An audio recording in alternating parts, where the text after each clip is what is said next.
Good morning, class 9. I'm here again with you all with the previous topic of descriptive paragraph, where earlier we have described you how to describe a person. In this class of yours, we'll be discussing how to describe a place. So, um, we are going to analyze how we should write our um, paragraph in such a manner that it looks impressive and all the way systematic too. Let's start with some points which we have discussed in the previous class so that you regain that ideas, and then we are going to start with this describing places. Children, in descriptive writing, when we are describing a person, place, or event, we need a lot of detail. So, whenever we describe something, that description should create an image in the mind of the reader so that all his sensory organs become active. He or she should be able to analyze what the writer was feeling when he was describing the place, what kinds of senses. Say you are describing a place, you are describing its beauty. The other person who is reading your description should feel that beauty.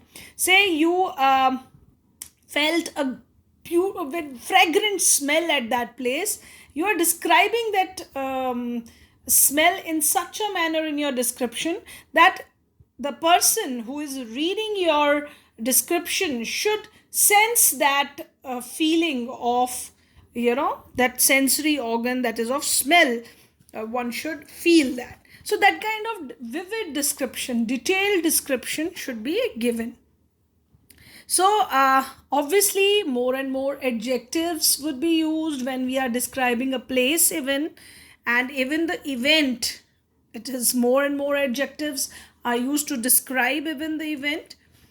So, figurative language would be also used here with similes, right? And metaphor can be used. Obviously, a logical structure is required everywhere, and your organization is required so that the introduction of the whatever the topic is, and supporting details and conclusion should be there in your paragraphs. You start with a line introducing your topic, what you are describing, and then end it with your thoughts of concluding the paragraph. So, balance should be there.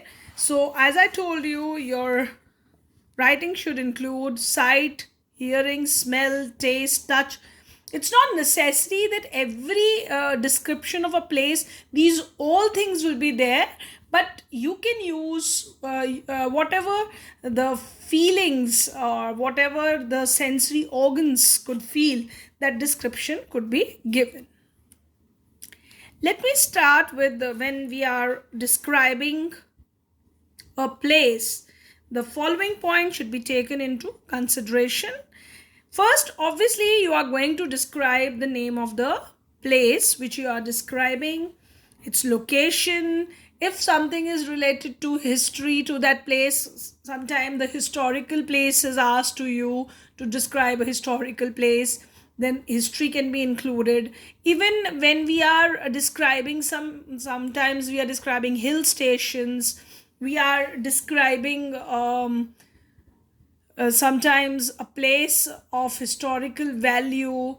The place, it could be a football ground or a garden or any other place could be asked to you, a busy market. So all these places when you are describing, if some history is related to it, you can add, but if it's not there, it's not necessary. So next is, what does it look like? Say you are describing that place, obviously its size, what kind of appearance it has, atmosphere, all the sensory details must be placed, what kind of fragrance around. Say when you are describing a monument, we definitely describe its structures, big forts, and their material used in it, say you are describing Red Fort, you are going to use that it is a big area covering in Delhi, that its location, it is made from the red sand, it looks red in color. The other aspects of that fort, if you are describing Taj Mahal, you can describe that it is made from white marble. It's a big structure, dome like structure, four minarets on all four sides, Yamuna flowing at the back. It's all description. You can, even when you're comparing it, you can compare it with moon. Taj Mahal can be compared with, it is as white as moon. In the moon, it shines like moon in the bright moonlight. So that kind of comparison can be shown. So atmosphere, what kind of atmosphere is around, that can be explained. Say in a busy marketplace, their hustle and bustle is there. Sometimes filthy smell could be there on the street. Sometimes you can feel even the fragrance of flowers. Somebody selling flowers on the streets, so you could feel that. So whatever description you are giving, so the detailing should be there. Now, when you are describing a place, if something special is there about that place, you can mention that. And obviously, you are going to share your own feelings. What do you like there? That is going to be described in this descriptive paragraph. Now, let's take an example. First, I will be taking a very simple example describing your classroom. If I ask you to describe your classroom, because you all are familiar with classrooms, so I know that from past 1 year or so, you are not that much interacting to your classroom because of this COVID-19, but definitely you all know what kind of classrooms you had in your schools, and what is it like. So let's describe your classroom.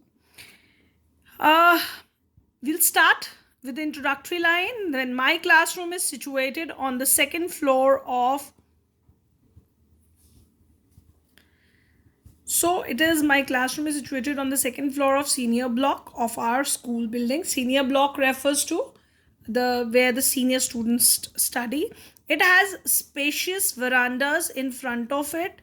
It has one door and large windows to ensure cross ventilation. See, you are giving the description, what kind of what is in the front of the room, what kind of doors, how many doors and windows it has, and you are even giving your opinion that they ensure the cross ventilation.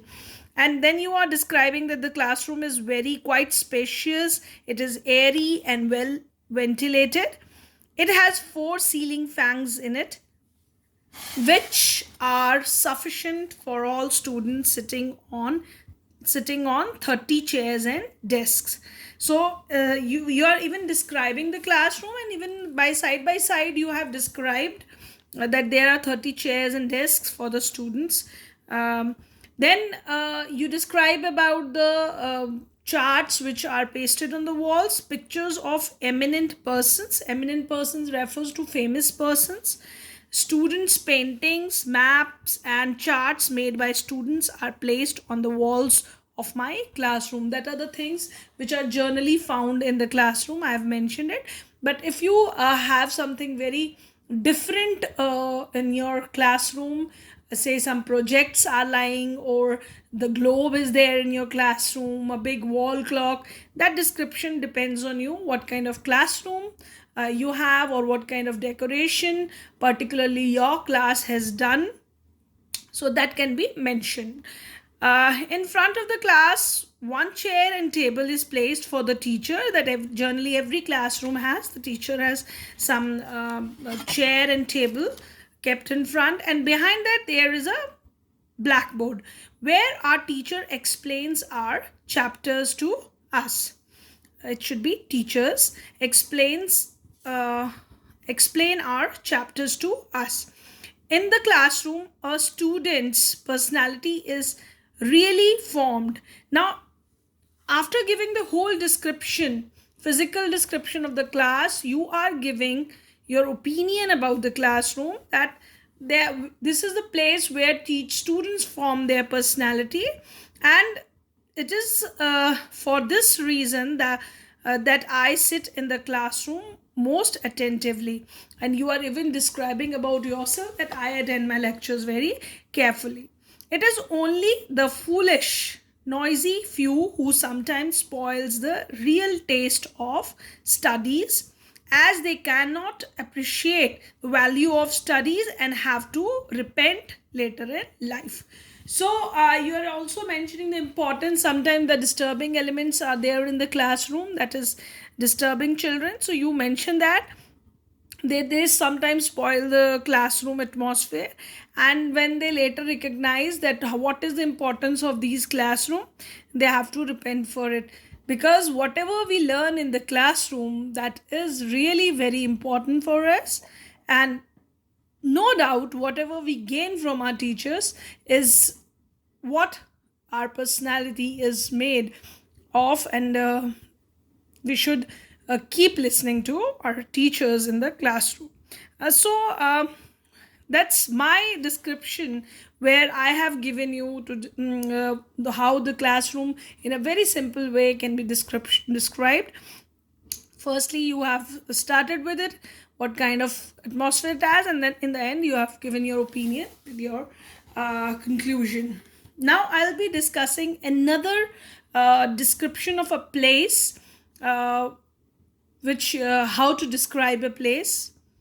Now sometimes children, the question is asked to you after describing a place, giving you a little bit of detail. Say that you recently visited the city of Jaipur, famous for its Hawa Mahal, the palace and forts. Shopping in Jaipur is also exciting. So they have given you so much of hint about the city Jaipur, that it is famous for its Hawa Mahal. In many pictures you must have seen Hawa Mahal, and there are so many palaces in Jaipur. There are so many forts also in Jaipur, and definitely Rajasthani goods, which is traditional things which are sold in this capital city of Rajasthan. So you have to write a description of the place in 100 to 150 words. Definitely, when you are describing a place, you should have some idea about it. In the examination, when some places like this are given to you, the examiners also give you some hints. For example, you have to describe its location, its places, eating habits of those places, or other things. So accordingly, you describe that place. So some hints definitely are given to you. So we will plan and organize our paragraph accordingly. Let's start with it. Jaipur, also referred to as the Pink City. We know the another name of Jaipur is Pink City. Now we are mentioning the place which was mentioned in the question. The Hawa Mahal here is made of pink stone. It is the capital of Rajasthan. You know that Jaipur is capital of Rajasthan. It is a colorful city with monuments, good food, and lots of shopping. So you have introduced the topic. Now you are describing its location from the capital city of Delhi. By road from Delhi, it is about 4 hours drive. By air, just about 45 minutes from Delhi. It is a hot place and best time to visit in December to February. You are even describing how to reach there, and location of that place, and what kind of weather it is having, and what is the best time to visit this place. Now, if one has to see all the monuments, it will take no less than 3 days. Now this is describing that the place is having so many monuments that you need at least 3 days to visit all the monuments in Jaipur. Apart from forts, shopping in Jaipur is exciting. Things are reasonably priced. That means they are available at very good prices there. Things made out of stone are famous in Jaipur. The typical Rajasthani food is elaborate and is served with a lot of butter and ghee. So, whatever you find special in food, you have mentioned that the Rajasthani food comprises of a lot of butter and ghee. And you can even mention some traditional work there. The art of tie and dye is famous in Rajasthan. It is worth going to this place, which is blend of modernity and tradition. So you describe uh, everything which is mentioned in the question. It may be the location, it may be about its weather, it's about the shopping places, it's about its forts, and even its tradition and culture. And you can by in the end you can mention it by the ending line or concluding line that it is a blend of modernity, because obviously Jaipur is a big modern city presently, and definitely the traditions of Rajasthan can be seen there. uh, the tourism industry is a lot there. You can even mention that so many points are there. You, if you have not even visited that place, we in present scenario can see all the things on television, and we get the idea about the traditions and cultures of various states through that. So when you are describing that, use your experiences, when use your even the journal knowledge which you get from television. Use the technology in this way, and use that technology, the knowledge you gain from technology, that is from television or mobile phones. Use it in your writing skills. So here I have described a place, that is a city of Jaipur. Different other type of description can also be given to you, children. It may be related to some garden, as I told you, or a busy marketplace, or a lonely road, or say a road from your house to school. That description need to be given. So many things can be there, and your visuals, what you see, what you feel about that place should be visible in your writing. Now I'll be shifting to describing events.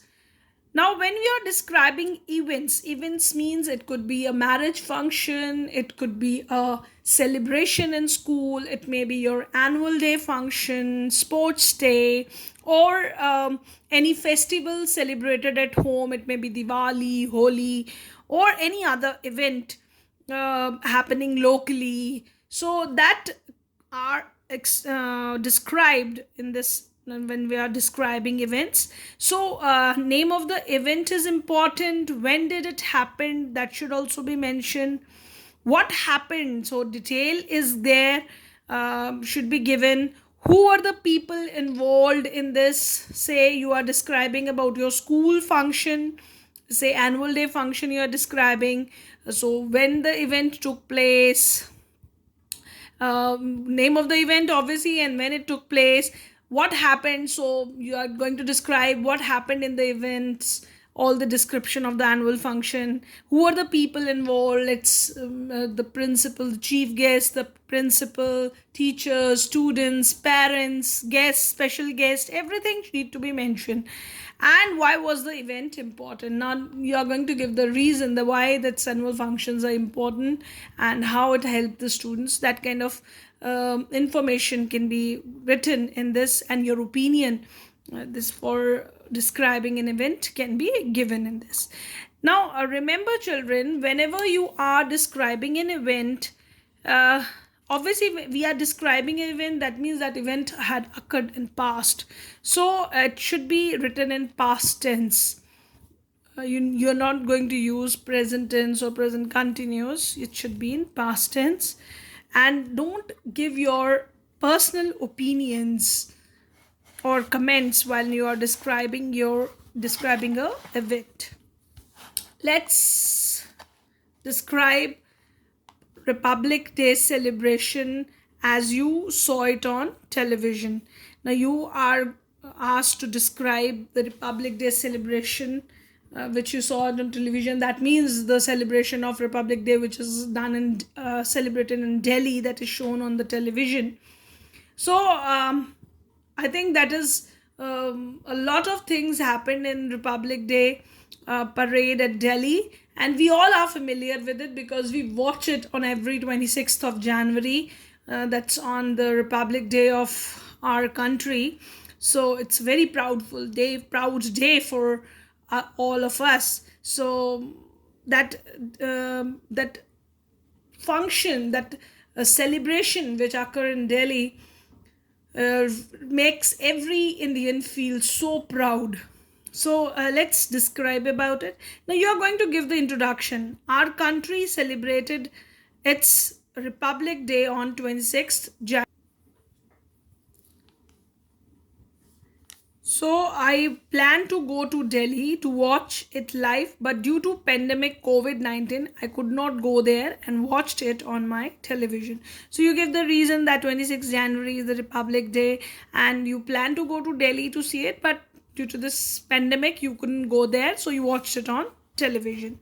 I like the smart uniforms and the enthusiasm of different battalions of all the three branches of the armed forces. Now you liked the uniforms of the that march past is made is done at Republic Day parade is really famous for. They wear smart uniforms and you were attracted by that you have mentioned it, and you are also like their enthusiasm. So I like the smart uniforms and the enthusiasm of different battalions of all the three branches of armed forces.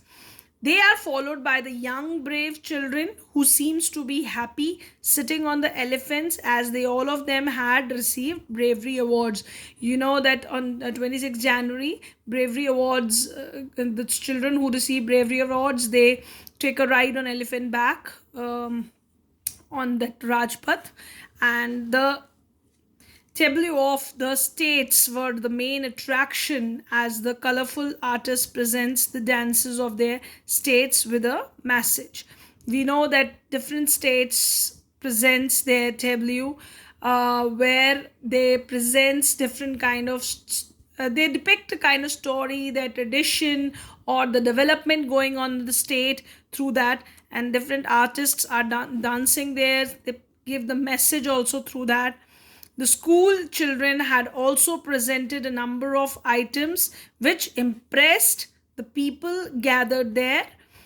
I enjoyed the whole program and was proud of my country. You have given the details about that. If you feel like adding some more details to it, it may be the flowering is done by the aeroplanes on the Rajpath. Some Air Force also shows some activities on the Rajpath in the sky. That is also the main attraction of the Republic Day parade. That could also be mentioned in your description. So children, I have discussed all the three types of description, that may be the person or event or places. So basic format is all the same, and rest you can use your own creativity, your own experiences, your own feelings for that very particular thing in your description. Apart from that, some hints are also given to you what to write in the question asked. So be systematic, practice different types of describing a person, place or event, so that will make you master in explaining these things or writing this thing. With this I end my class. Thank you very much.